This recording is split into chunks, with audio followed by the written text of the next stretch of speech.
What is up, everybody? It's Sam, and we are back with another episode of Pessimistic FS, the podcast. And I have Donnie on the pod. Woo, I'm here. I'm so excited to record with you. As soon as you hit me, I followed you on Instagram, and then as soon as you hit me up about it, I was like, yes, this is perfect. I think it was so quick because fun fact about me, I stalk everyone. Oh, same. I literally go into detail. Yeah. So I clicked and I was like, podcast. Click and then go to your podcast. I love it. Oh, she has a podcast. I need to be on said podcast. I'm like, perfect. she needs to be on my podcast. Yes. So it was very quick. No, I love a podcast swap. Yeah, I was thrilled. You're my only other friend in my current Chicago community that I know that has a podcast. Yeah, well, thank you. Thanks for having me on. I'm excited. It's my pleasure. And yeah, it was fun chatting with you the other night, and you said that you also started yours in 2020 because same. And I feel like that was so, I was just, bored in my house, desperate to gab. Same. I was bored. What was the song like? Bored in the house, bored in the house, bored. Yeah. That was me.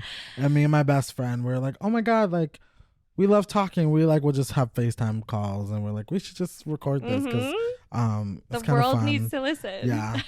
So we started it together, me and my best friend, since high school, and we literally did a bunch of episodes in 2020. And then, life started picking back up again with work and having responsibilities. And then it just kind of got harder to do it as frequently as I think we were doing I would say at least an episode a week, but sometimes 2, sometimes 3, depending on what we're feeling. And then I started working more a real big boy job. Totally. I can't really fit this in my schedule anymore. Yeah. And then I think so I would prefer to do it on a Saturday morning, but then she was only off on Saturday, so she's like, well, I don't want to do it on my only day off. And I'm it's just I prefer to do it when I'm working because I'm free, because she worked overnight, but I'm like, well, I work 9 to 5, so we just had opposite schedules, so it was really hard. And then we stopped, and then we started, and then we stopped, and then we're back. I think the hardest thing for me too was the consistency. When I first started, well, one, I didn't understand the concept of a season. So I was really trying to commit to weekly and just going. At first, I started recording them alone, and I would not dare listen back to those episodes. I don't even want to know what the fuck I was saying. And they were a little bit more scripted because I had to get my thoughts down before talking to yourself is hard. And, then I started having guests on, and that was really fun, but I had no real direction for the podcast. So it was very open-ended, which was fine. I can gab, but I feel like it really depended on the other person. And so that took me a while. There were months where I would miss episodes or skip or same. We have literally we haven't done an episode in 4 months. Yeah, let's do one. Yeah, totally. So it wasn't until honestly moving here that I feel like my last 2 or 3 seasons have been my first seasons, no skips. Yeah, that's good. I love that. How long does your season usually last for you? So I learned that I need a bit of a longer break. So I do 4 months on, 2 months off. Okay.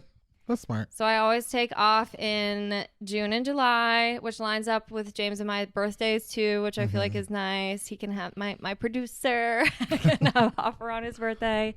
And then we also take off around the holidays. So it's December and January. I feel like that's just such a busy time anyway. Yeah, I guess my only off times are on accident. Totally. They just kind of lasted longer than we thought they would.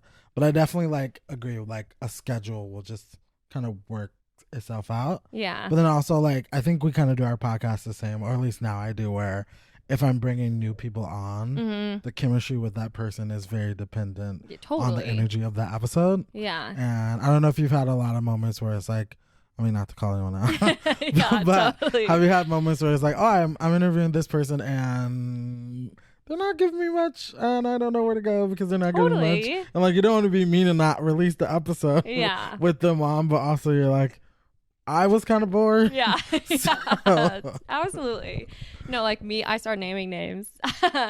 No, I think for me too, like I said, that's kind of part of the reason that I even started my Good, Bad, Ugly. It just gave me a little bit of structure. Yeah, that's I smart. could still keep it loose because I wanted my podcast to be loose.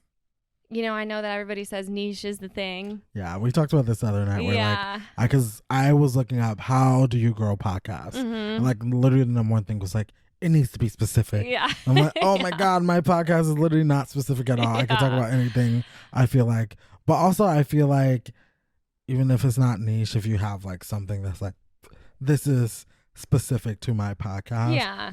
That's smart. And I don't have that. So yeah, I do need that. At this point, mine is kind of just in the branding. Like I started my podcast because James told me I complain too much, which joke's on him because now he has to edit every episode. And I have to listen to all of it all the time. So I was like, I could probably channel that into something. But yeah, I mean, I fucking love to complain. I think it's a brilliant invention that humans have made up. And then I was like, I feel like so many people, I didn't want to get cornered into like only having other people on and bitching about things. Yeah. Because some people don't like to bitch, which I disagree with. I think bitching is a rite of passage. I love bitching too. Yeah. That's one of my favorite activities and I'm really good at it, actually. Yes. But yeah, and then, there are some people who either don't want to talk about themselves or really aren't comfortable getting personal on a platform like this. Or maybe it just doesn't come naturally because it feels like you don't know who's going to listen. So that's like where I was like, okay, if I do a little bit of something structured, and I was inspired by some other podcasts too that I love. I'm similar to you. The ones I listen to are really just like friends chatting. Yeah, those are the best ones. It's just like I feel like I'm in the room. I love it. Because also like they're unstructured but structured. I'm sure they have a structure. Yeah. But because they can be so natural with each other, I'm sure they go off script. They might not get totally. to like I don't know if you ever watched Sibling Rivalry, the podcast. No, I need to now. Need to. Yeah, I love. It's so fun. I love when they'll have like, this is the one about cats. And I love that they stick to their guns. Yeah. But some episodes, they didn't talk about cats at all. Totally. But it's the one about cats. And they'll be like, by the way, this episode's supposed to be about cats. And we didn't say anything about cats. So sorry, but. I love that. I'm like, yeah, let's talk about whatever we want to. But no, let's great. make it natural. Like, if we don't get to cats, who cares? Like. Well, because I listen to I watch Is that with Trixie and Katya? And theirs is kind of similar where they usually have like one central theme, but then they ended up just talking about whatever the fuck. Yeah, those are very random, so I'm sure my God, they they're get insane. very random. Yeah. I think one of the ones that I listen to the most often is Las Culturistas. Yeah, with good. Matt Rogers and Boy Yang. And then like you were saying, like I guess theirs is probably not really specific at all either, but they have their like staples, like they always ask, which is kind of a funny question, but like, what was the culture that made you say culture was for you? Yeah. And then they do their I don't think so, honey, at the end of the episode. And like I definitely like, I've been trying to like incorporate some games and like seeing which ones work and which ones don't and like all of that, but definitely like trying to find something that's like specific to your typical podcast. Yeah. That's gonna put me over the charts. I think so too. Well, okay, so remind me, when did you start back up since being just you? So originally, just for context, like I did my podcast with my best friend for pretty much since it started, literally until this year, January 1st, 2025. Okay, yes. So that was my first episode by myself. And actually my first episode by myself was with her. Okay. Because how cute. We we joked about it where I was like, my vision now was to just have friends or whoever wants to be on my podcast on it. We could talk about like something they feel passionate about talking about, because I feel comfortable kind of jumping in wherever. Totally. And I have thoughts and opinions about everything, so I'm like, I can talk about whatever.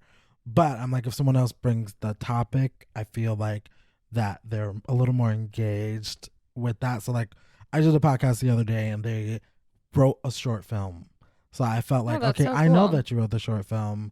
I can ask you questions about the short film. But as much as you want to tell me, that's the context we're gonna get on this film. Sure. If you're like, true. Oh, how much is that? Yeah, it's just cool. I'm like, great.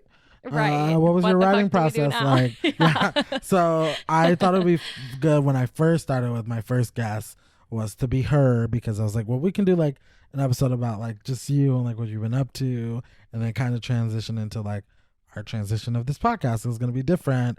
And like I joke, I was like, you're fired. That's how I cut it to her. And she was like, I don't care. And we talked about like how it's going to be different, but she's welcome on any other time if she wants to. And then I just kind of hit the ground running with like, I think and I'm sure you kind of experienced this too, a lot of podcasting and getting guests is like you outreaching to people, like you asking. Absolutely. Like, I feel like most people aren't gonna come up to you and be like, hey, I have a podcast, let me be on your podcast. It's gonna be like, hey, I have a podcast. And that's kind of what I've been trying to do, like look at what people are interested in. Like, again, going back to my friend who has a short film, I saw that he was doing a short film. I had questions, I had thoughts. I was like, that's actually smart. Let me save it for the podcast. Hey, Jay, do you want to come on my podcast? Do you want to talk to me about it? And like, I don't know, I just think if you, at least for me, like my goal is to just find like the little pockets of like interest that people have, and then kind of like exploiting them for myself. Totally. Let's get you on here. No, I love that. And I feel like it is good to be able to, like, if you show, like, I'm excited about this, I think you could talk about this, you know, that boosts somebody's confidence. Yeah, also, like, I think my goal is to, like, just give people, like, not to reference Wicked, but I will. Please. I want to hold space for people to talk about the things. Your finger. Oh, wait, how do you do it? I want to hold space for people to talk about the things they want to talk about. And I honestly, as someone who does acting, as someone who does singing, if someone ever came up to me like, hey, like, I saw your video that you posted online. How did you start theater? I'd be like, oh my God, like I would love to talk to you about that, because that sounds amazing. And like, honestly, I've been shooting for the stars, like not gonna lie. Like I have been messaging anyone who would listen to me like, hey, do you want to be on my podcast? Fuck yeah. And like, surprisingly, I've gotten some good responses back from people who I didn't think would do my podcast. Like obviously, like right now, like it's just been regular friends, but like the other day I messaged this actor that I saw in Hamilton a few years ago. That is fucking and like awesome. I literally said in my message like, hey, I saw you in Hamilton. I thought you were amazing. I'm going to be honest. Like I'm doing a podcast. It's not paid, but I just want to hold a platform for it to just ask you about how you got to where you are and all of that. I'm shooting for the stars, but like I really am passionate about just learning more about people. And he responded like, oh my gosh, yes, like when are you free? Yeah, and I'm like, okay, and we haven't like scheduled it yet, but I'm like, I want to do more of that. I want people to like, hey, again, go like, big or go home. Like Beyonce, like I'm reaching out to you. Like, I saw you post your my goals of people I wanted to have on. Beyonce was one of them. Well, who else was it? Keke Palmer. Keke Palmer, which oh my God, I'm obsessed with her. If she were, I'd haven't messaged her actually, but like if she did, like, because she has a podcast and her podcast is one of my favorites. She's so unbelievably funny. So good. And also like very natural with anyone. Yeah, she really like, is. It's like amazing. Like I watched the one today with I don't know if you, I think her name is Marseille, I don't know the last name, but from Blackish. Oh, like, sure. She did the movie Little with Regina King and Issa Rae. And she, I don't know, it's just like Keke can talk to anybody. The Obamas, like, was someone who I wanted on. Luigi, I wanted him on my podcast as well. Yes. I really want to get the scoop. That's basically, honestly, like you were saying, like, you like to complain. I just like to spill the tea. Yes. Like, tell me everything. Literally, there's nothing off limits. And honestly, like, even right now, like, ask me anything. I love it. I probably will answer it. Like, I have nothing to hide. Like, I've shared too many details for sure. No, totally. I don't know if you ever done where it's like, okay, I'm not gonna say their name. Yeah. But like, I'm gonna use like someone. You're Sam. I'm like, I'm gonna say Janet. And then in the middle of the story, like Sam, I'm like, fuck. Yeah. Whoops. I said Sam on accident. Yeah, totally. No, I know it does get dangerous that way. I have also had there was an episode that actually got me into a bunch of trouble when I first started this podcast. I recorded with my best friend, Sophia, and we said a couple of names of people from high school and had James bleep them out. Mm-hmm. And word got around and everyone was trying to guess who we were talking about. Mm-hmm. I remember somebody came up to her at one point and was like, is it so-and-so? And it couldn't have been further from being that person. And Sophia was like, how has this made it far? You're like, but the views, right. But the listens, yes. Please keep spreading it around. Literally, we're gossiping. Mm-hmm. Yeah, no, it's so funny. Well, okay, I didn't know that you were a theater kid until this weekend, mm-hmm. but I love that background for you. How long have you been doing theater things? So I guess I can tell the story because it's kind of interesting. So in Milwaukee was where I grew up. There was, honestly, in Wisconsin in general, there's one performing arts high school. Mm-hmm. And I think I would have gone there. We talked about that this weekend. You should have. Like Milwaukee High School of the Arts. But you had to pick a major. So it was theater, writing, like visual art, music, like, and that's like including like music like orchestra or music like vocal. Sure. And then dance. Okay. So you can choose either one of those 5. And going into high school, I had never done theater before. So like I literally went to that school for writing. Okay. Which is so different than what I did. Yeah. But I don't know, it's like when I was always a kid that had a song in his heart. I love it. I just wanted to like perform so bad. And then there's like, I remember like American Idol was something I really was into. Oh, just totally. the singing aspect. And then like the Especially show in the Glee 2000s, came out. yeah. And I'm like, oh my gosh, like I want to be a theater person. But I what was is gonna theater? actually ask Yeah. you about Glee because I was Honestly, like, I feel like every theater kid has a history with Glee. Oh my gosh, Glee, favorite show. I will go on record. You can literally, honestly, I should have told you this. The other day, I told my friend, I was like, if you gave me a trivia on Glee, I would fuck that shit up. Like, I'll be so good. Okay, like, I know who to call. And you can go hard, like literally hard mode, and I would do well because I think I know everything. Like, Totally. I'm like, oh, that was season 2, episode 7, minute 13 into the show. Like, I can't go second base, but like, We're getting episode wise, I specific. can probably get specific. Like, especially songs. Like, you can ask me, like, I don't know if you know Glee. You can ask me where a song comes from, and I could probably tell you the episode. I love that. And the season. My parents were super into Glee. I don't think I've watched it all the way through ever, but for some reason there was like a 2-year period where I was exclusively purchasing. It was back when you would like pay $1.29 for a song on iTunes, and I was only buying the Glee versions of songs Because they're the best ones. They're so good. Yeah, I actually did that, but it was on my mom's Yeah. iTunes account. So I was buying all the Glee songs on my mom's account.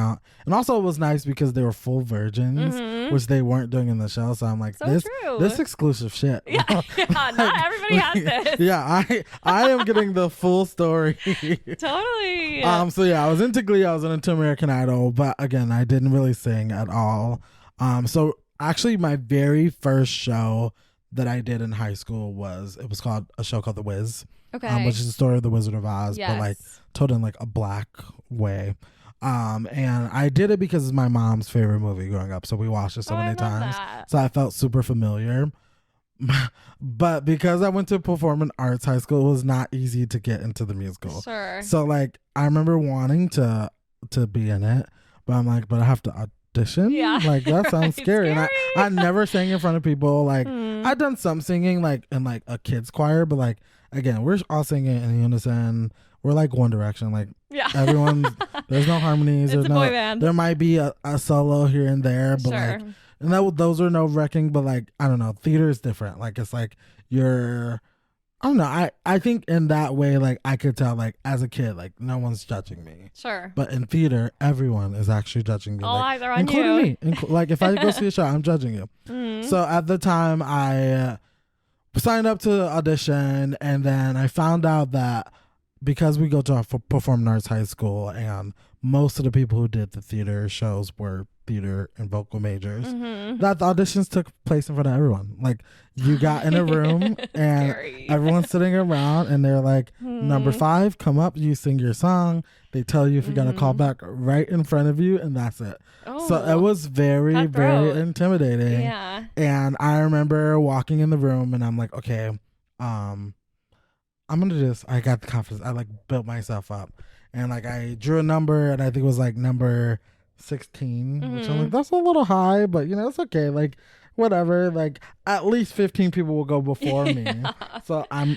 good. So like they teach us the audition song because everyone's singing the same song too, which is fucking even more nerve wracking because everyone's comparing you to everyone. Totally.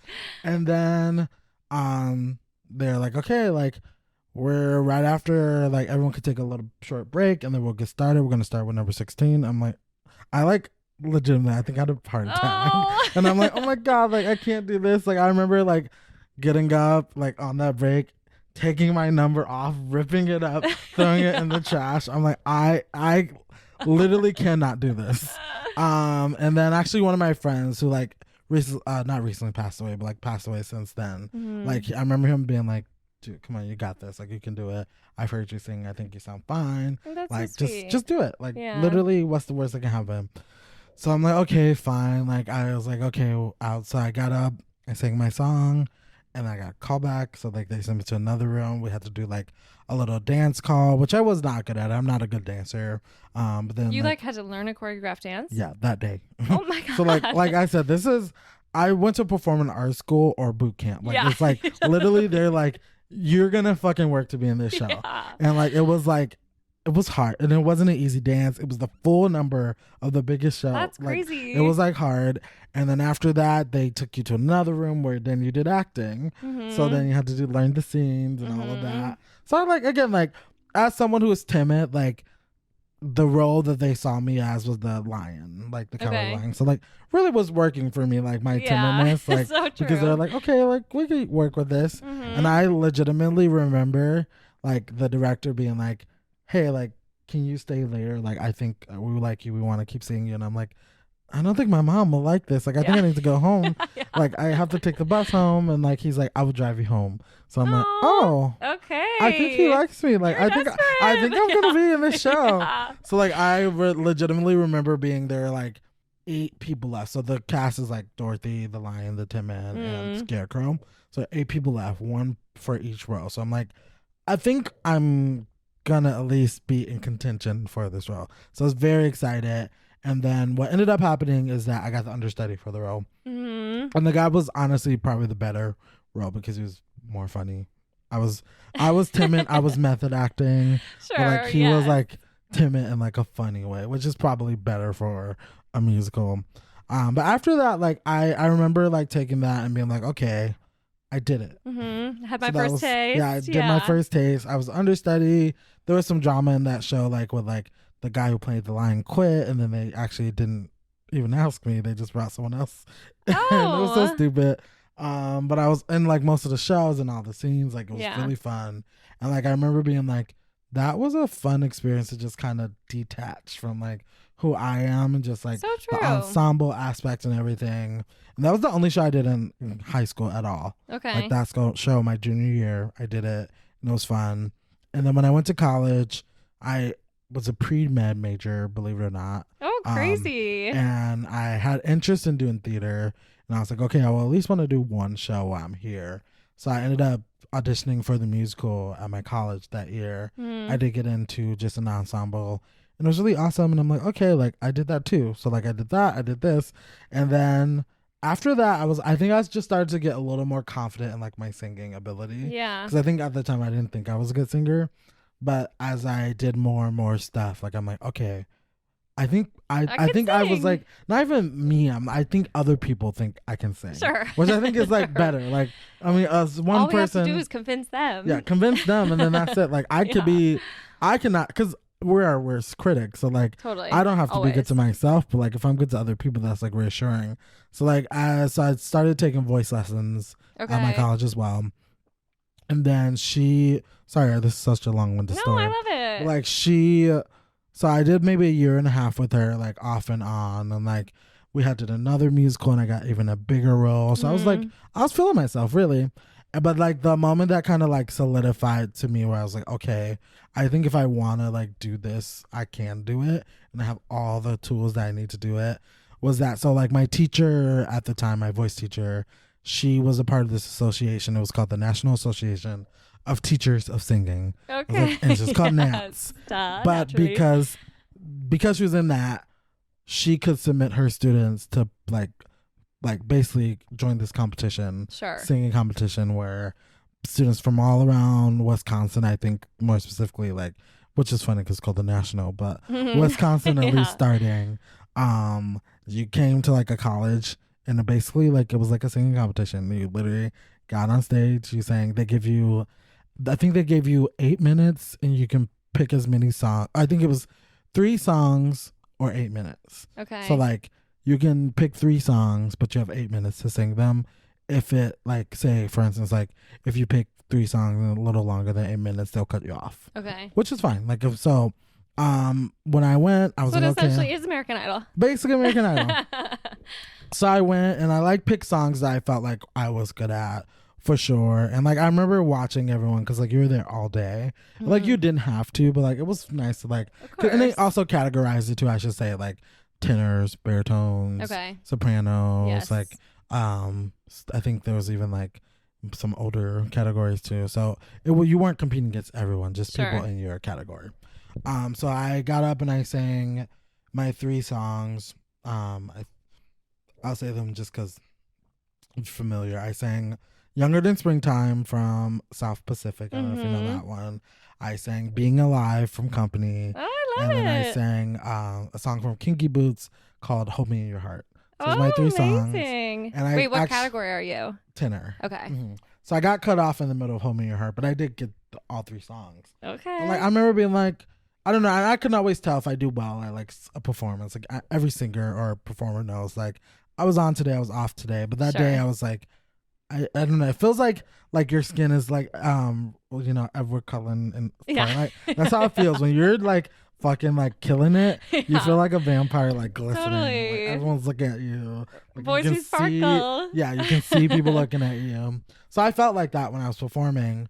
And they scored you too, so that was also the hard part. Like you got a score. Immediate feedback. It wasn't like you got, oh, you're in. At the end, it's kind of like, I don't know if you've seen like a cheerleading competition, like Bring It On, where it's like you don't get like they don't like, oh, you're in. They're not telling you verbally.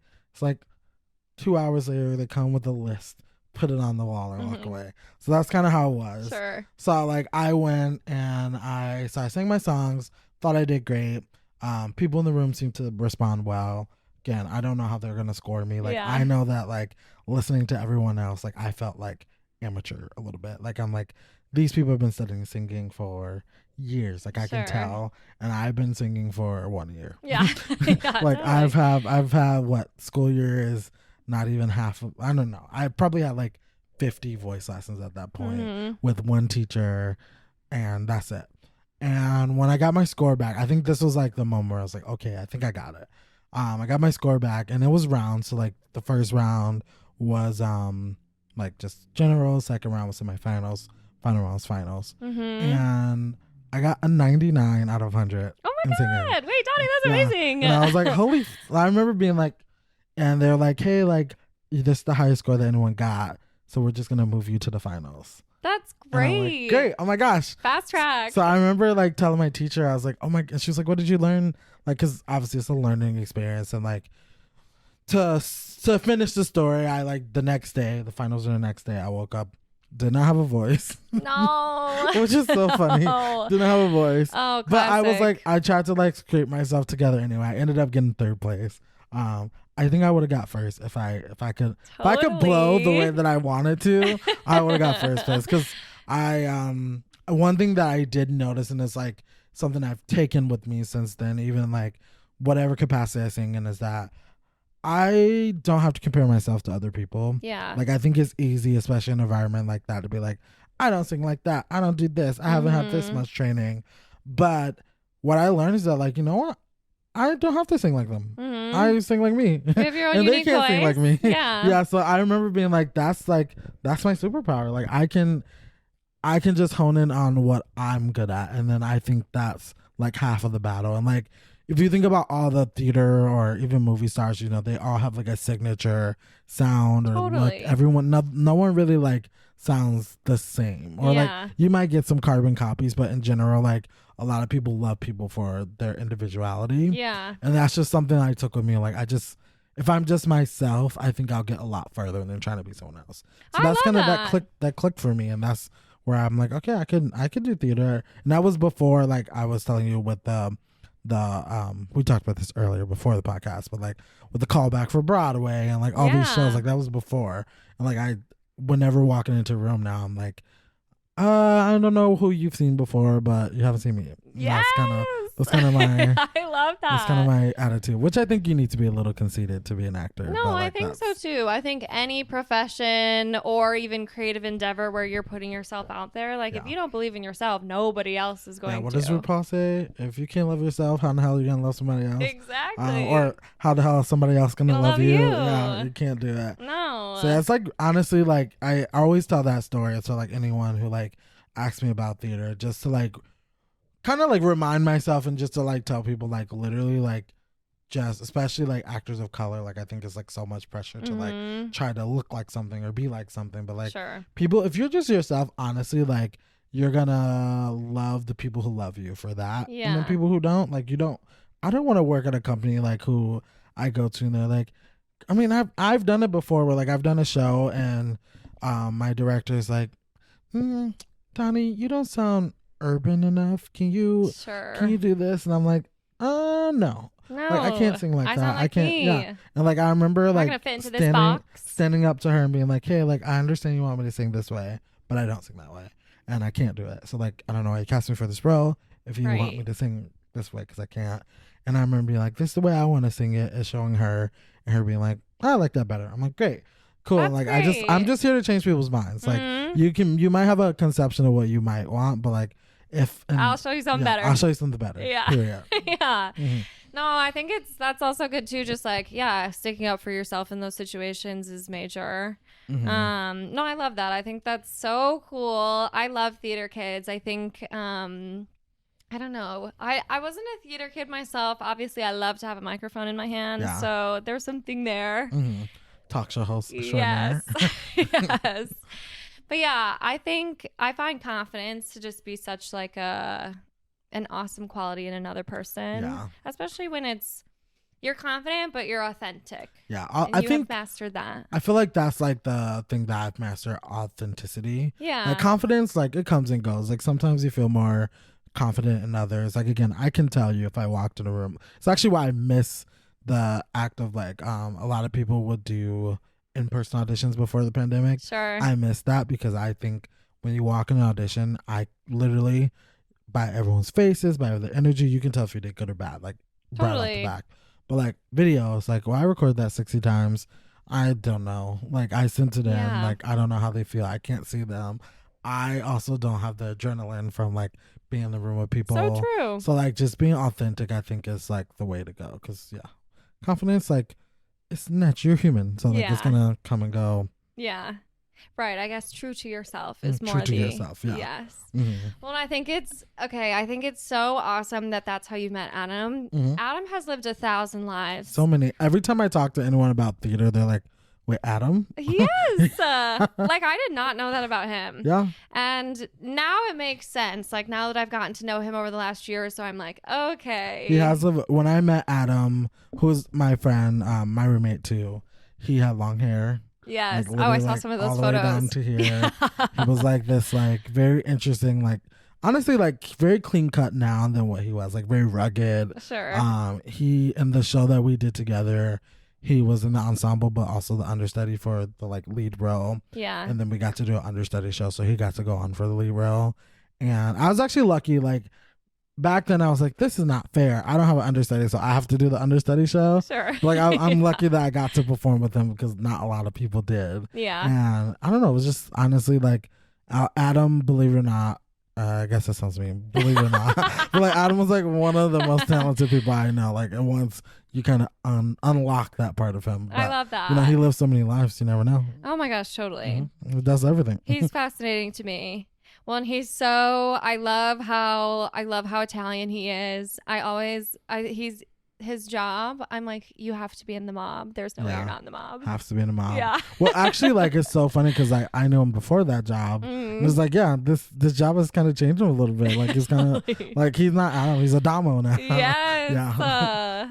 Yeah. I love that. No, he cracks me up. Never beating those mob allegations. He's not. I can't confirm or deny. Yeah, right. His secret is safe with us. But no, back to Glee. I do have a question for you. Did we ever confirm if Lea Michelle can read? I know that was circulating for a while. I did send her an email, but she never responded. So that means that she probably couldn't read it. Just in the back. Obviously, she would have responded if she could have. Something nerdy that I guess I can share too is that so Lea Michelle is problematic. I will say that out loud. Camera. Yeah. She's problematic. I get it. You see her for who she is. I do. But the bitch is talented. Oh, 100%. Like I have to say, something about her that has always captivated me. Always. So like in Glee, she was my favorite. And I don't know, like when I found out she was doing a show on Broadway, I was like, I think I have to go. I think I have to see it. And I know people are gonna be not happy about Totally, that. But I'm gonna see it. I'm gonna see it, and I'm gonna spend my money the way I'm gonna spend my money the way I fucking want to. Yes. So I made it my duty to go see her in Funny Girl, and the tickets for the opening night were booked. Obviously, like she's so popular. But I'll tell you my like obsession. I was like, okay, so I got tickets to her second show, which was the next day matinee. Okay. But I'm like, I still need to be there after this first show. Yeah. So I went outside the theater and I stood there until the end of the show. So I could stage her when she came out. And she did come out, and it was so fucking amazing. I got a picture with her. It's not like I will say I got a picture with her in it. Not with her, but like she's in it and I'm in it. And I actually got her signature as well. So like it was a success, and like literally the energy and outside, like filling the street for her was like palpable. And then also watching her in the show the next day, like legitimately, and I've seen a lot of shows. I can't say anything has topped that since then. I love that. Yeah, hasn't topped her yet. Like maybe there's something soon, but like she was fucking stunning. And I'm the harshest critic. I'm the harshest critic. I shit you not. Like I've seen some live performances of hers, and I'm like, sure. I don't know if that's my favorite vocal, but I have to say, seeing her in the room live, and I guess fun fact about me, I record every show that I see on my phone. Oh, I love on that. Voice memos, so I can go back and listen to it.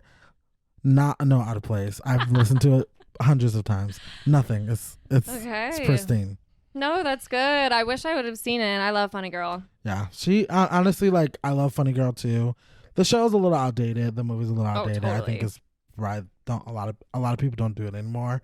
So I think script wise, it could have been better. But like her, like I didn't need a better script. She was fucking amazing. Totally. I will watch her sing. Carried the literally show. just stand on stage and sing. I'm good. Yeah. Mm-hmm. Well, it's so interesting to me too. I mean, I feel like Glee has such a strong fan base. Although the show is like low key cursed. Yeah. Everyone's is dying. falling to tragedy. Yeah. It's kind of sad. I will say, like, it's like one of those things where, like, I guess, like, if you think about it from like a life perspective, at least that's kind of how I've been contextualizing it. Like, because I like have experienced like loss before, like a friend's. I'm like, I know that it happens, and just in this case, it just happened to people that we're watching. Yeah. Because like I mean, I think about my high school class. Like, there's been multiple people who passed away from that. And like, I guess in the same shows, like a cast of people. I mean, life happens, and like it's kind of weird that they all have like these extreme circumstances. I know. But like, yeah, it's like out of their 12-person cast, like 3 of them have like passed away. Like, tragically. It's crazy. It's wild. It's a little crazy. But yeah, like you said, I mean, it is life. Things happen. Yeah. It does suck though. Like Naya Rivera, that one hit me. Oh, I know. Hit me hard. That one was really sad. I mean, Corey Monteith, I actually did cry. Yeah. But I was also 16. Yeah. Yeah, but totally. the Naya Rivera one, I like that one was like, wow. Like I did not expect that. Like it was not good. Yeah. Not a good time. But they actually have a podcast that I listen to. Oh yeah. It's called That's What You Missed. Okay. Okay. Yeah, but that show, I mean, it made its cultural mark for sure. It's honestly still cooking. Like I have rewatched the first 3 seasons of Glee probably more times than I can count. I might need to go back to it. Yeah, watch honestly, it all the way through. Start from season 1. I would say like if you're in the mood, you can watch season 4 through 6. Yeah. But 1 through 3 is like really like right. That's the prime time. Yeah. Prime Absolutely. Time. Okay, well, I want to get into your good, bad, ugly. Good, bad, ugly. So I was like, I actually had to look before we started. I was like, what did I even think about again? Yeah. I don't know. Yeah. I would say, also, if I'm doing it wrong, please stop me. No. Redirect me. So my something good. We talked about it before. I think genuine authenticity. I love it. Is that how you say that word? Just like being yourself.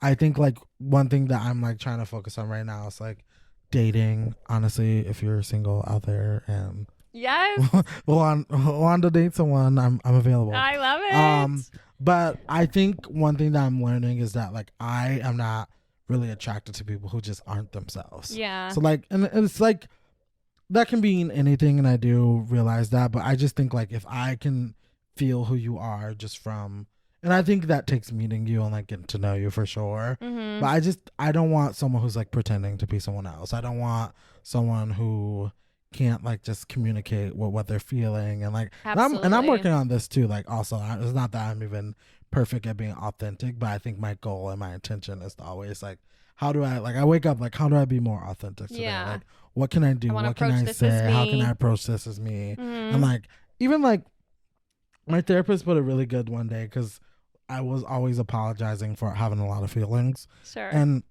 specifically honestly, to your therapist?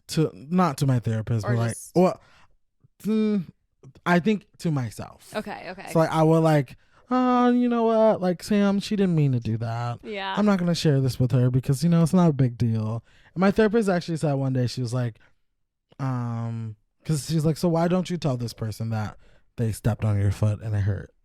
I was like, well, I don't want them to seem like, I want to seem like I'm sensitive. Sure. And she's like, but you are sensitive. Yeah. And I'm like, so oh, read me. Totally. And I was like, oh, I guess you're right. She's like, but it's not a bad thing. Like being sensitive is not negative, but what's not great is like you're not sharing your feelings with the people like around you who you trust. Yeah. And she's like, and that's like something I want you to kind of get past because, like, if Sam stepped on your foot and it hurt you, in the moment you guys could have just moved past it, but now you've like distanced yourself from her. You've kind of made space. Now it's like, on your foot. Yeah, and it's like, but it could have been talked about and moved on from. And she's like, just resolving things like that in life feel like they will help you just move on a little bit quicker and like be more. I don't want to say like authentic because it's not. I guess that's not the word I'm approaching, but you kind of like being more open to being who you are shows people who you are. So then Sam knows like, you know what? Donnie doesn't like his foot to be stepped on. So I'm not going to do it anymore. Totally. Like, so that's my good. Just being authentic and like I said, like, especially in dating, like that's something I'm really like looking for. So again, if you're authentic out there and single, and, like gay men, honestly. Straight up. No, I agree. I think authenticity is something that I've grown to value more as I've gotten older. Mm-hmm. And I think I feel so much more comfortable being myself at the big age of 28. Yeah. Which is something I'm so grateful for. I think that is hands down my favorite part about growing up is just like really falling into who I am. Yeah, you learn yourself. Yes. Mm-hmm. And so that's like awesome. And I have grown to love that so much. I think it's been so fun doing that exploration. But you always can tell if somebody hasn't done that yet. Yeah. Mm-hmm. You know? Like it sticks out like a sore thumb. Yes. And also I don't think it's your job to, like, I can't go on that journey for you. No. Like I can't do it for you. Yeah. If you can tell if someone's, even if like, and I always say like, it's not that I need someone to be at the same level. I mean, it's just to be willing to kind of get there. Do the work. Yeah, do the work. And if you're not willing to do the work, I can't do that for you. Yeah. Also, like, honestly, I think I'm past like wanting you to do the work, like trying to convince you. No, you need to want it. You need to want it. You need to do it for yourself. 100%. And then let's come back to me when you got some sense. Well, I know you were also talking a little bit about doing your speed dating. Yeah. Which I think is sick. Yeah. That's just a great way to meet people too. Do you feel like it's easy to tell within, I know you said you guys get to talk to each other for around 5 minutes, if somebody is being authentically themselves in a speed dating setting? I think so. Because like, again, like I guess in my head, and I've only done one speed dating segment. I want to do more. But I guess the way I'm approaching it is like, it's not that if conversation is flowing is what I'm judging. Because, some people may be a little more shy. They may be a little more reserved. You might just not know what to say. Like, I feel like that's kind of like an awkward situation everyone's to on be the in. spot. Yeah, everyone's on the spot. Like, you're kind of having the same conversations over and over again. Can get a little stale. I just think, again, the willingness to like, okay, like, let's like break it down. We don't have to, it doesn't have to be anything. Yeah. And I think like you can tell when people, especially like for me, like going on that speed date just the one time, the people who had like the canned bits, like the canned lines, like, haha, I just came here from them. Like, how many times have you seen this today? Like, totally. I could tell, like, and I actually like, I've been always, I'm very observant. I've always been obsessed with like people's, I guess say like boiler statements. Like, like, have you ever gone to like a restaurant and they're like, hey, my name is Donnie. Would you like to try this? Blah, blah, blah. Like, it's on our menu today for $4.99. Like, I've always been obsessed with, like, those, like, you've said scripts. that to every single table. Like, I'm like, and I listen. I'm like, oh, they're going for it. Word perfect. Yeah. I guess that's maybe an actor in me too, just learning, like, so lines. True. But, like, yeah, I don't like people like that. Like, at least in that setting. Like, I want, like, let's be natural. Like, let's do what makes sense. Let's kind of, like, lean into the conversation the way it's going, but also not trying to make it go anywhere. Yeah. Like, if it's happening, it's happening. If it's not, it's not. Yeah. That's okay. Yeah. No, I think that's so, like, I don't want you to have practiced this in the mirror. Yeah. Yeah. Yeah, I don't want you to, like, I mein, and again, I think that is endearing. And maybe, like, if the way that it's packaged, maybe I could be into it. But, like, in general, I'm like, honestly, like, people who get really nervous around people usually is not someone that, like, I am super attracted to. Just, and not because nervous people are, like, unattractive. It's just hard to get past that. Yeah. It's like, do the work to get past it, then we're good. Like, especially in 5 minutes. If you can't, like, get past, like, once we say our names to each other. Yeah, but once we say our names to each other, where you're from, I'm from here, blah, blah, blah. If we're not comfortable in that setting, it's like, okay, well, this is not going anywhere. Yeah. But if you're like, oh, I was nervous when I walked over here, but I feel a little better now that we've, like, talked a little bit more. I'd love to get to know you better. Perfect. Did you go on this speed dating event? Did you know anybody else who was doing it? Nope. That's fucking awesome. Yeah, I literally actually, it was on MLK Day, and I had been doing nothing all day. My roommate made some cocktails, and I had, like, 2, and I was feeling a little spicy. And then I was scrolling on Instagram. I was like, oh, they're doing the speed dating thing. I'm gonna go. You decided that day? Yeah, and I just went. Incredible. Yeah, I'm crazy. You are a confident person. I mean, in that, I guess after 2 drinks and after it's been on my mind, and I guess without having dating apps too, like, you get a little bored. You're like, okay, what can I do right now to, like, kind of, I want to say satisfy myself, but, like, you know, like, I think I've been so used to, like, scrolling and swiping 100%. And, like, always looking for something. That's been actually really nice to slow down. But also, I didn't delete my dating apps because I don't want to date anyone. I just don't want to meet people that way. Yeah. So that's kind of what I reminded myself. Like, I can go on a date. I can go on a speed date. Like, that's fine. I just don't want to meet people online.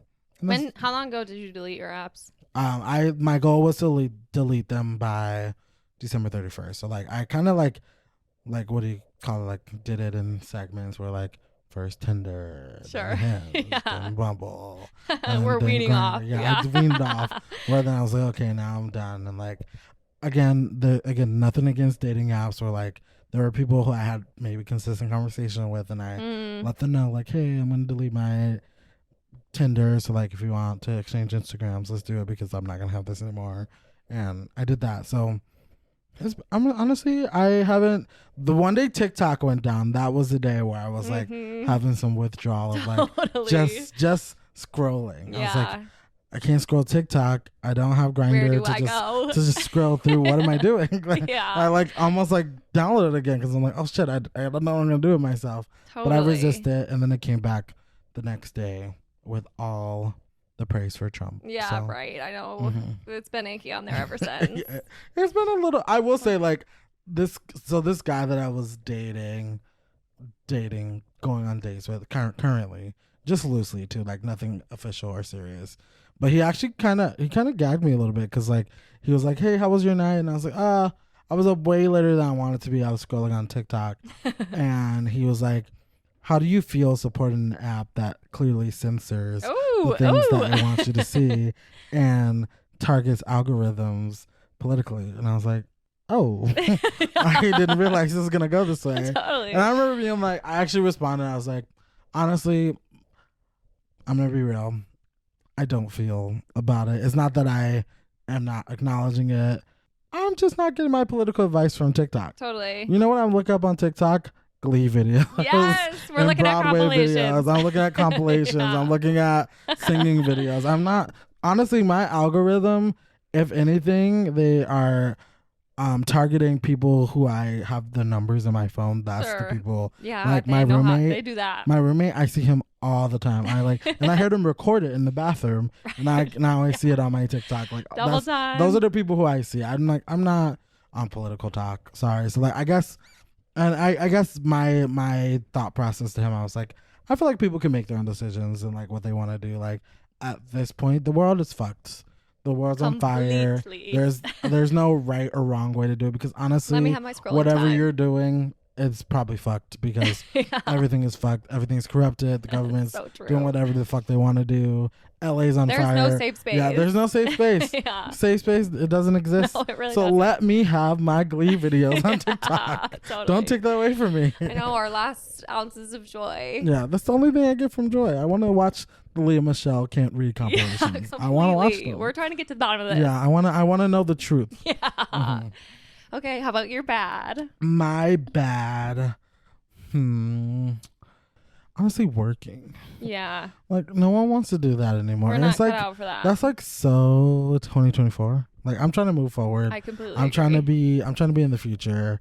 I just thought of my real bad as I was vamping for my but working is one. I was gonna say, like, and I guess in the realm of theater, like bad, like changing yourself. And I guess mine has a theme. No, I love it. Changing yourself to like fit a mold. Yeah. Like I think like that's bad. Like ill. Like actually I was watching a TikTok video yesterday, and it was this singer. His name is Joshua Henry, if you're familiar.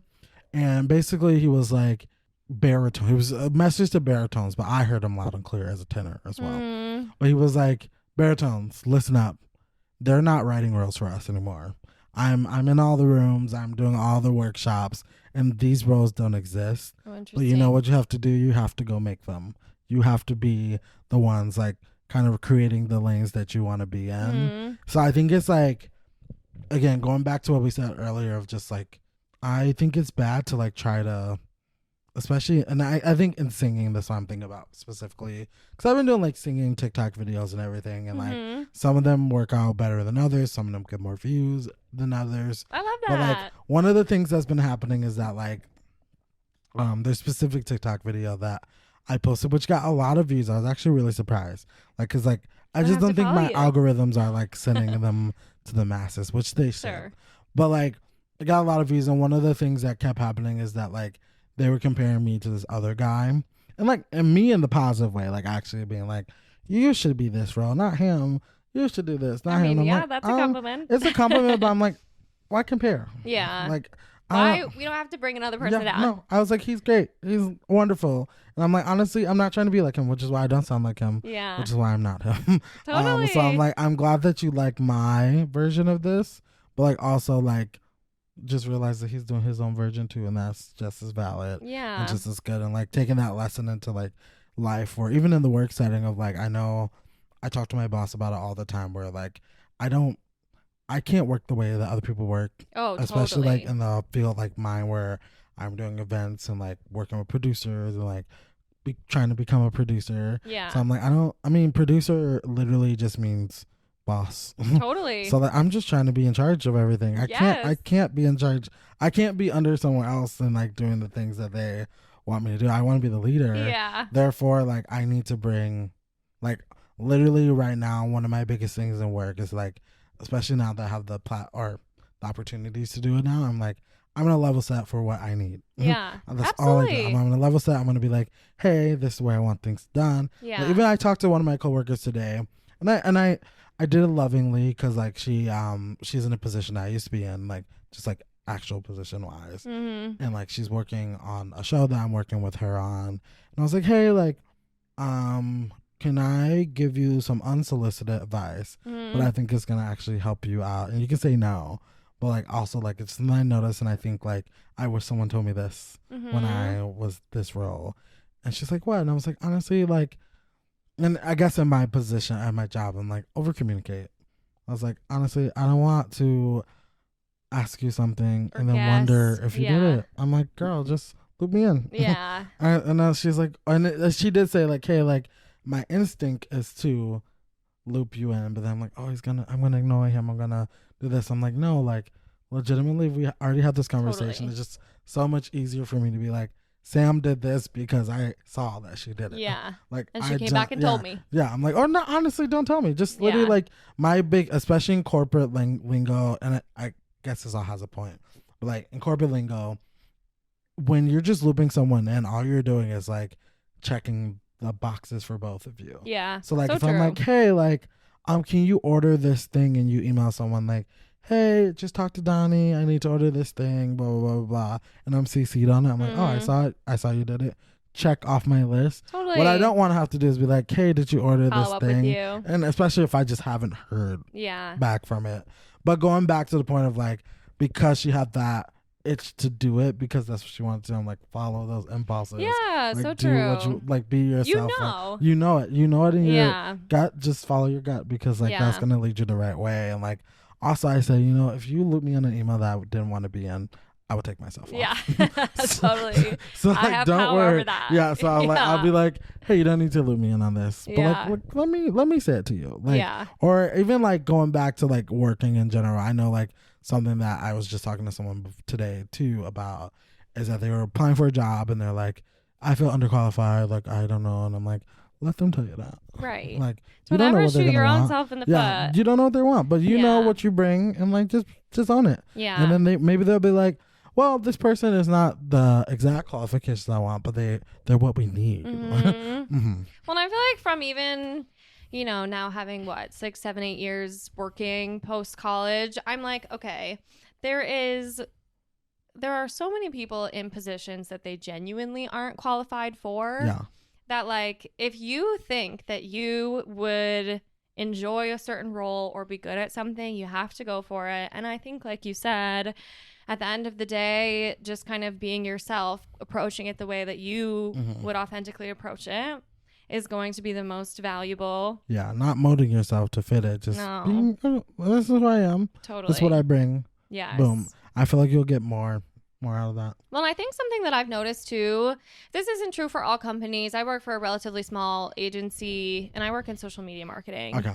But, you know, I have started to see opportunities to carve out roles that like either better fit your strengths or are even sort of specially made for you. And like, I think the only way that you end up in a position like that is if you lay out all your cards. Yeah. You know, like you really have to be honest about what you are, what you like to do, what your strengths are, what your weaknesses are. You carve out your own lane, literally. Totally. And like, I think like that's where people should shoot themselves in the foot, kind of like underselling themselves. Because sure, you might not have 12 years in experience for entry level position for social media marketing, but you have your own podcast and you know how to edit videos and edit audio. So true. I'm like, that's so valuable, and honestly, companies are gonna want to not to pay you for that, which is fine at first, and then you're like, hey, here's what I've done. Right. Now pay me prove what yourself. Yeah, exactly. And then you'll get what you want. So that's like a little tidbit of wisdom. Yeah. And I think that's true for creative endeavors, working, hobby projects. Friends. Yeah. So true. Yeah. You don't try to be someone else. Just be yourself. No, please. And then you don't, because most people, you're going to learn who you don't want to be around based on who they are. And it's so easy. You stick out like a sore thumb if you're just like, they don't even like rock music. Why are they at this rock concert? Right. I don't want to be the only one enjoying something. No, I don't want to go. Literally, I'd rather go to like a theater show by myself than go with someone who doesn't want to be there with me. Yeah, because they're people pleaser. Why are you trying to go with me? Like, why are you yucking my yum? Let me go by myself. So true. Yeah. Okay, well, what's your ugly? My ugly is men. Hilarious. I love it. But like, honestly, I'm just over men in general. No, and I always include myself. Like, men are trash. Like, including me. And I'm working on myself, work in progress. But like, in general, just like, men are just such a waste of time. And like, they really don't provide much. I'm gonna go ahead and say men do need to step it up. They need to step it up, and like it's weird because like they're either doing too fucking much or not enough. Like, I went on this date with this. Well, I'm honestly, maybe it is me. Maybe I am the problem. I hung out with this guy. He wanted to go to my roommate's concert with me, and I said sure. And while we were there, and I will say, like, from the context we met on Tinder, but I deleted Tinder, so we're only friends on Instagram. And like for months though, like we really haven't talked that much. Mm-hmm. But every time I would post something about this concert or concerts, he will want to come, and I'm like, come, like it's a public venue. Also, like I want people to support my friends. Of like, course. Come. So one day, like it was near his house. He's like, oh, I want to come, and I'm like, come. It's like free. Yeah, it was free that night. I'm like, you don't have to pay anything. Like, come out. So it was at Caracal Club here in Chicago. Very small place. Mm-hmm. And I haven't actually been there yet. It's really nice. I really enjoyed it. I really love the performance venue of it and everything like that. But I went to pick him up because it was really cold outside that day. So I was like, hey, I can pick you up. And he was on the way to Caracal Club. So I picked him up, and then we went to the venue, and we got drinks, and we're just literally standing because there's a small bar, nowhere to stand. So it was me, our friend Mackenzie, Adam, this guy, my friend Ben, and like some other people. And he just kept fucking touching me. And I'm like in an annoying way.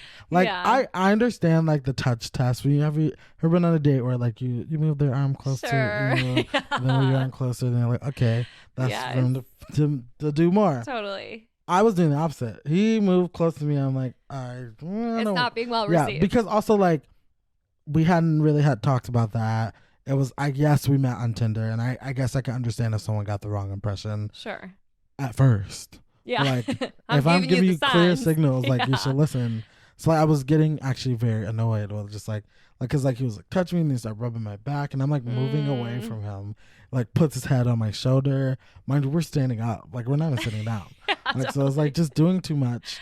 And like afterward I was like, hey, so I didn't even tell him there because I really like was gonna be cognizant of like this might get awkward real fast. So I'm like, stop fucking touching. Like if I just like we're making a scene. So like I'm like, it's fine. I'll deal with that. I kind of moved away from him. I like kind of put Adam in between me and him, and it was fine.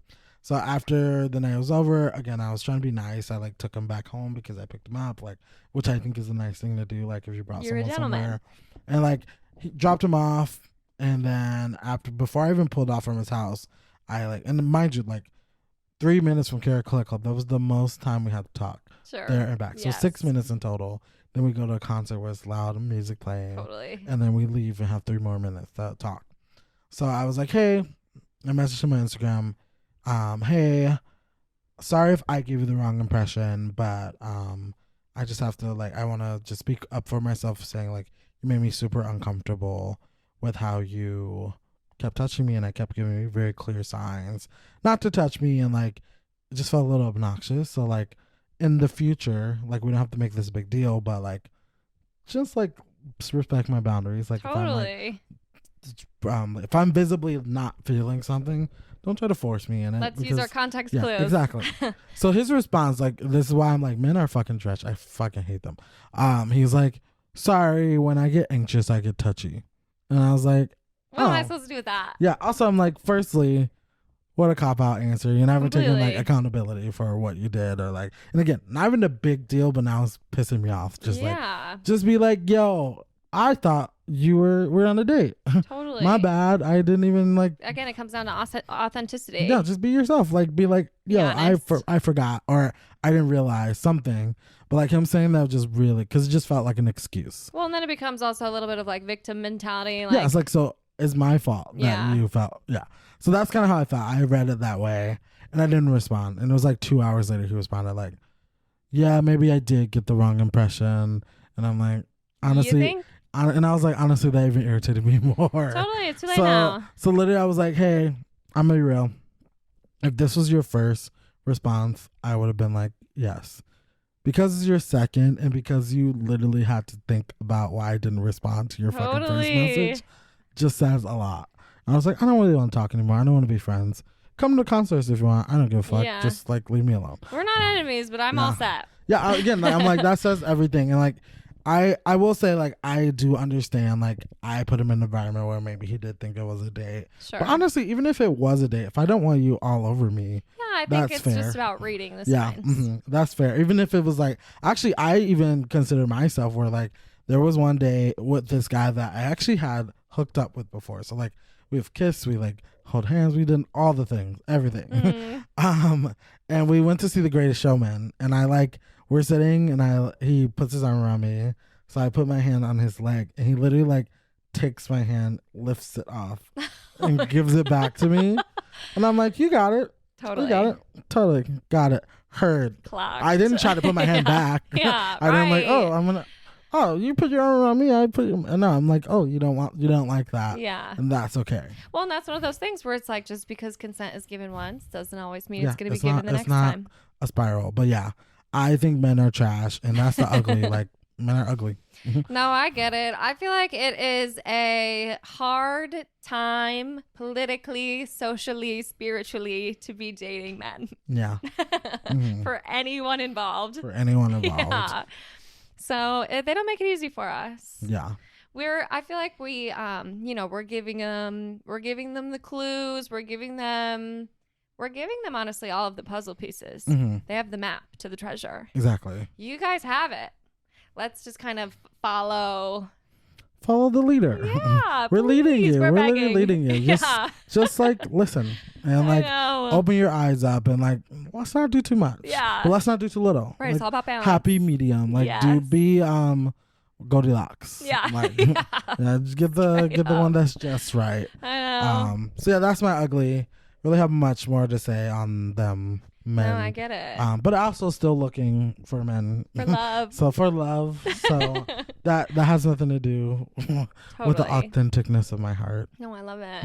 That's so real. It's so real. Okay, well, my last question for you is your hater mode activated today? Hater mode activated? Hell yes. I've been a hater all day. And I think I'm going to continue being a hater. I love it. I'm never going to quit. Well, as soon as when I sent you my initial, like, okay, plan for your good, bad, ugly, I love that you were like, oh, no worries, I can make it spicy. Yeah. I was like, you are born and bred for this. Yeah, it's so funny because I said that and I forgot. No, and then so when we sat back on the couch, I'm like, wait, what is good, bad, and ugly again? Yeah. Like, let me look because like I'm so distracted today by so many things. So no, I get it. Well, and now you have your game that you have to participate in this evening. I guess we didn't even talk about that. I know, at all, but yeah, like. That's been my hater mode activated. I think it was honestly, as we were sitting here talking about like being authentic and like I was like, maybe I was a little too hot. Like maybe I need to go back and make some apologies to like you know what, I was very irritated in the moment and I probably shouldn't have said anything in this moment. I will say those kinds of strategy based games are the one place where sometimes forced inauthenticity does help you get ahead. It does. I should shut my mouth and not say too much, even if I am feeling it. Totally. But also like in games like that, I think what's hard to balance, and like we're just talking about reality shows in general, but like specific game that I'm playing on Discord was a reality based game. Like you almost have the balance of like there's one strategy that I love in a recent game that I played. Is like this person was very upfront, not bullshitting people, and that's what I'm trying to do. Totally. Sometimes it's not as nice though. Sometimes it's not like not everybody appreciates honesty. Yeah, and that's kind of what I'm like.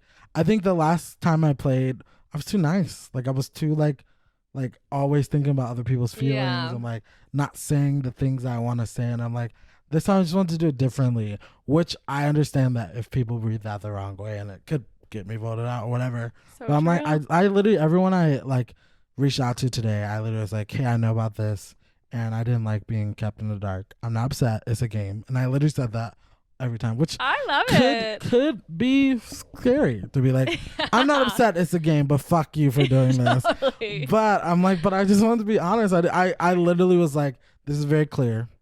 Let's not bullshit. Honesty is always. Let's just be honest. Like I saw what you did and I didn't like that. And I'm sorry that I'm approaching this way, but I didn't like that you did this. Totally. And that's okay. And if I get anything that happens to me in life, but specifically in this game, get voted out for being me. Hey. So true. And that's on being authentic. And that's on being authentic. Well, and it's tonight an elimination round? No. Tomorrow. Tomorrow, probably. Okay, so tomorrow will be a more stressful day. Hater mode unless can I'm safe. maintain activation. Yeah, I will say like because of elimination tomorrow, maybe I should go apologize to people. Okay. For just my beg for forgiveness. My brat. Actually, one of the production members called me out a little bit because there was this girl where she was like, "Can we start over?" and I messaged my partner because it's a duos game. I was like, can we fucking start over? Are you joking? And he was like, wait, why are you mad? And I was like, because she didn't do this. And he was like, well, you did this to her. And I was like, yeah, but I didn't have the intention of doing this. And it's like, well, I don't think she did either. And I was like, well, but I did actually talk to her about it. She did not talk to me about it. So true. And I was like, but the two situations are not the same. Let me feel my oats. Let me be mad. Yeah. I want to be mad right now. Yeah. Let me get this out so then I don't have to be mad to other people. Absolutely. But you're bringing in my production chat that your opinions makes me want to just go talk to other people about it. So yeah. Well, anyway. And I feel like that is literally the reason I started this podcast is I need somebody to just, if I'm venting at you, you just have to listen. Yeah, I actually don't want you to say anything back. Yeah, I think one of my most effective like communication styles that I've learned that works is that ask people. So like if I'm like coming to vent to you or you come to vent to me and I'm like, do you want a response? Do you want my advice? Yes. Do you just want me to listen? Do you want me to I just think that like context is important. Because everybody does have a different way they want. Yeah, because then like if you don't want my advice, I'm not even going to be sitting here trying to respond. Totally. Or, like trying to make you feel like, oh yeah, I get you. Yeah, when I was 5 and blah, blah, blah. I'm like, no, I don't want that. I just want you to listen. Or sometimes you're like, hey, this is a tricky situation. Am I the bad guy? Am I the asshole? I need some perspective. But also like, be honest. I don't want you to give me like what you want. What you think I want to hear. Yes. I want you to give me what true. You feel, which is why I'm asking. So true. So yeah, I agree. So this has been a nice platform to just talk some crap. Hell yes. Although I don't know if we talk that much crap, but like anyone can get it is usually what I'm like. I can talk crap. You can come back on anytime you want. Anytime. If I have something to say, I will say. Please do. So yeah, like if I ever have a spicy day, I'm like, Sam. Yes. Let's put it on the podcast. Literally. No, this was so fun. This is so fun. I love this. Amazing. Well, thank you for joining us. And you guys, thank you for listening. We'll be back next week. Bye. Bye.